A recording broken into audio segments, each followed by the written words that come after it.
Hello everyone, welcome to my channel. I hope everyone is having a wonderful day. Before starting the video, please go ahead and hit the subscribe button and give this video a like up. Victor gives Lily damning info on Damien, and Sharon and Phyllis test new waters.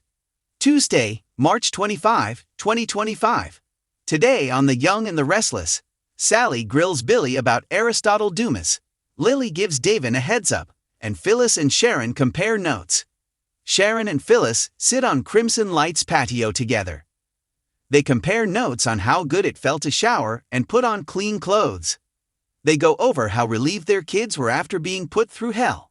Sharon muses that they're safe now, but that doesn't mean this is over emotionally for their loved ones. Or them. Nick put us together for a reason. Phyllis says Nick has to fix things, that's how he is. They should actually be analyzing him. Sharon says for now, they need to talk about what happened between them in the clinic. So, who wants to start? Phyllis says the part that freaks her out the most is that whoever did it know them, or knows about their history. It's not just a kidnapping or potential murder. It was figure out how you're going to survive with your worst enemy. Sharon balks, and Phyllis tells her they have to be real. Sharon agrees. The tension, anger and resentment between them has become a lot at times. Phyllis clarifies they've hated each other at times. Sharon can't disagree. She rhymes off some info about the brain and reactions. This time Phyllis balks. Sharon tells her the emotions become part of them. They're always there. Nothing they escape together. Phyllis asks what they are now. Are they BFFs? She has guilt and embarrassment that she still has hatred. I'm not supposed to have those feeling anymore. Sharon volleys. Who says that we're not supposed to have them? Phyllis asks if that's reverse psychology. She came there to be real. Sharon says she's being serious. This is about them, and no one else gets a vote on how they feel about each other now. Phyllis argues that everyone has an opinion. Sharon recaps that they went through something traumatic. It doesn't mean they can't go back to their old lives and feelings. The voice was just doing an experiment. Phyllis muses, we can let the hate live on. Sharon points out they may never find out who did this or why they were selected. She wishes it would just go away. Phyllis asks if she has a therapist's trick for that. Sharon thinks the thoughts and emotions are something they'll have to deal with. Phyllis is having a hard time with that.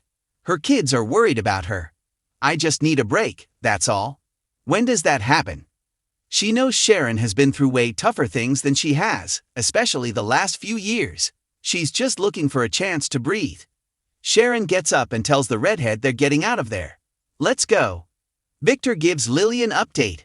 At the ranch, Victor tells Lily he did some further digging into the background of Damien Kane and his relationship with Aristotle Dumas.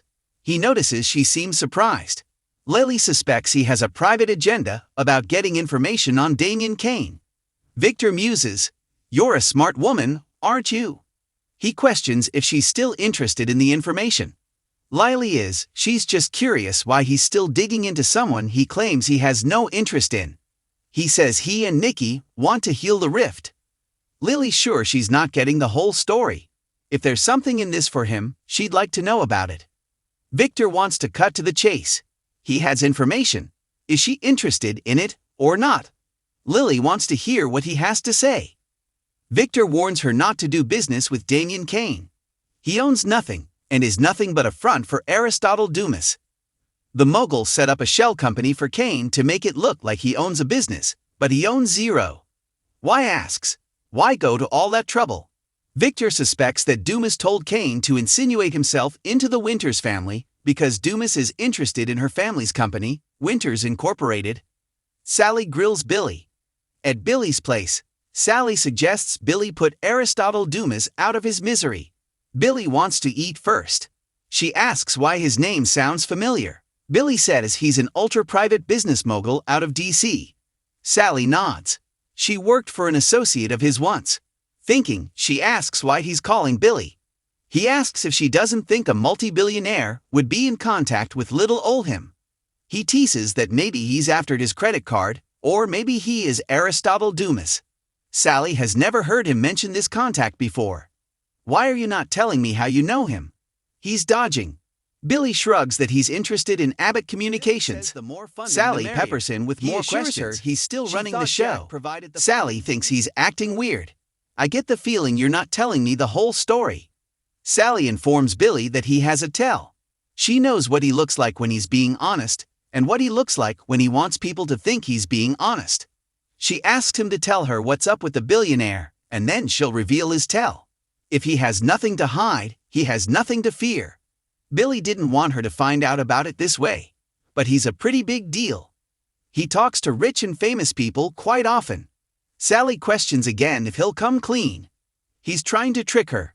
Billy kisses her and claims he doesn't have a tell. Billy says the reason Mr. Dumas called him wasn't all that exciting. Sally says that's a relief. Billy says his assistant called him a few weeks ago. He just wanted to congratulate him on Abbott Communications. He told him the success was deserved. Then Dumas called him himself.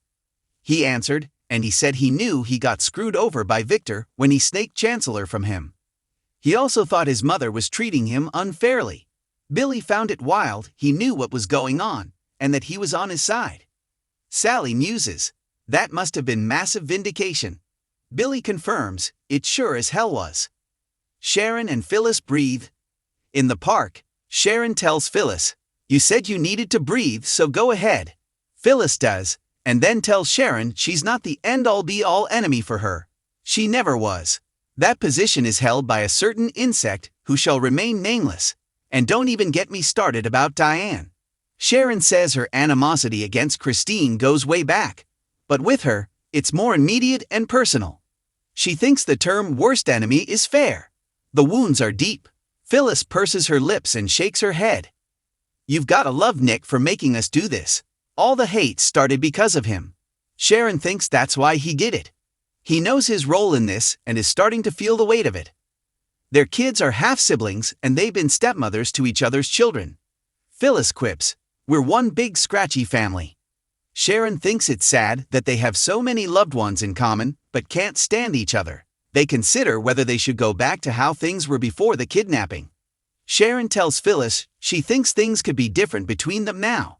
When she fought cancer, Phyllis was there for her. Life is too short.